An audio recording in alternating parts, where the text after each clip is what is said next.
Hi, everybody. Welcome. My name is Kelly. I own Dogkind, and I specialize in confidence building for very fearful dogs.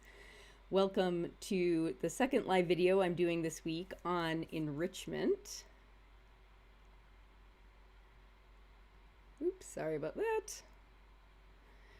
The topic I am going to be talking about for most of the next few weeks really is using enrichment to build confidence for very fearful dogs.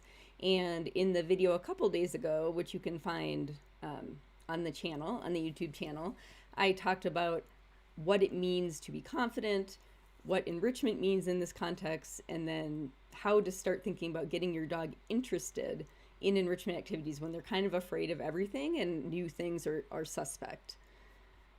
So this week's topic is sparking your shy dog's interest in enrichment, how to get them started. And today I wanted to do a short little example or case study of an enrichment activity that one of my students identified for her dog by carefully observing her behavior. And it's a little bit unusual and doesn't involve food. And so I thought it might be a good example to go over because it's a little bit different from what you might normally see. All right, so how to find something my dog is interested in. And we talked a little bit about this last time. You need to offer different options and then observe your dog carefully. And what I talked about in the last video were some suggestions of what to offer. And we talked about smelly items, smelly foods, outdoor smells. But what are you looking for when you offer your dog something and you want to see, okay, is this something they might be interested in as an enrichment activity that I can build on? What should I look for? And really you're looking for any interaction with the items, approaching an item or an area, certainly sniffing it. Dogs see the world through their noses, pawing at something, or if it's food, eating it. Those are some behaviors to look for that indicate some level of interest. But today, because normally when we think of enrichment, a lot of times our minds default to things like food puzzles and Kongs, and your dog may not take to those right away. I wanted to give an example that doesn't involve food and is pretty atypical. So a non-food enrichment example. This is Sky, and some of you may have heard about her before. She's been my student for a while. She is a meat trade rescue, essentially feral. She spent her first few months completely hiding and is afraid, or was afraid, of her mom and didn't want to leave her safe space. She was pretty uncomfortable leaving her safe space. In the photo here, she's like right at the threshold, which was a good step forward, but not leaving the room yet. To give you an idea of how and where she was living when her mom made these observations related to enrichment, this is her safe space. This whole room was her safe space.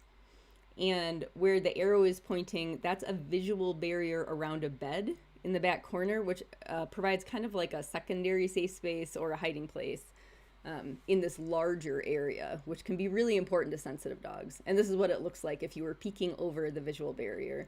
There's Sky in her bed. Now, her mom noticed that she really liked cuddling stuffies. Her mom had provided these large stuffies for her, and she seemed to really enjoy having them in her bed and like lying on them. Very cute. And as she started to offer, this actually was enrichment involving food at first, when she started to offer some homemade food puzzle toys with things like what you see in the photo, packing paper, egg cartons. Sky showed a preference for going out and grabbing stuff and pulling it back to her bed. So here she's surrounded by her hoard. And here again, you see she has an entire cardboard box she's pulled into her bed. So this is an activity that, there we go. This is an activity that you might not think of when you're thinking of enrichment or what might my dog like to do that is enriching.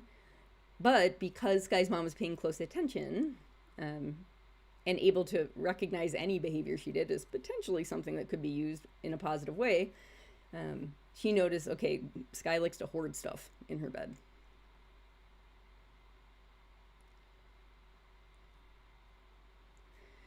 So collecting and snuggling stuffies was an early enrichment activity for Sky. Now, why do I call it enriching? Well, it was something she would do other than just hiding in her bed. So it sort of added to or enriched her, behavioral repertoire. And as far as we could tell, it did seem to be something she wanted to do that, presumably was producing some positive reinforcement for her. And so, from our point of view, that was good. That was something that could be enriching for her at this early stage. Now, just a couple quick cute videos showing what the kinds of things Sky's mom would observe. Here is Sky pulling a, I'm sure this was not set up for this purpose, but pulling a cat bed into her bed. And then in this video, Sky is on her bed that you see in the corner, and her mom has just dropped a new stuffy over that baby gate in the lower left corner. And you see that, she doesn't look 100% goofy, happy, relaxed at this stage, but she sees the stuffy and she grabs it and she'll run back to her nest with it and add it to her collection. And then she kind of nests with all of the stuffies there.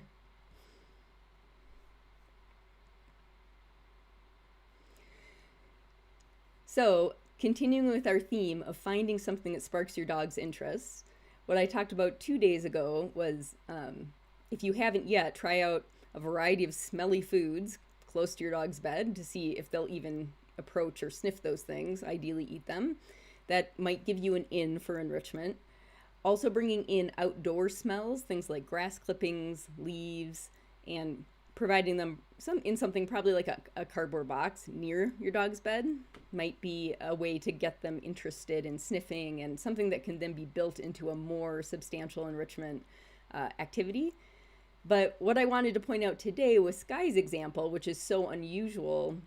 It isn't sort of the usual enrichment we think of, running out of her bed, grabbing stuffies and hoarding them in her bed, is that when it comes down to it, it's really going to be whatever your dog tells you they're interested in. Once you have something they're interested in, you can build on that and enrich their lives more. If you don't already have this free guide, your Fearful Dog's first enrichment game, go to dogkindtraining.com/fun and grab that. That's a PDF and also has a video lesson to accompany it, so you can kind of see how to implement this first lesson. And in 2 days, or 3 days, on Sunday morning, I'll come back with another case study that involves my little guy Pancake, and how some things that he did sort of on his own gave me ideas for his enrichment program as well. All right, everyone, thank you so much. If you have any questions, leave them below where you're watching this video, and I'll be back at 10 a.m. Pacific on Sunday with the next installment of enrichment and confidence building for Fearful Dogs.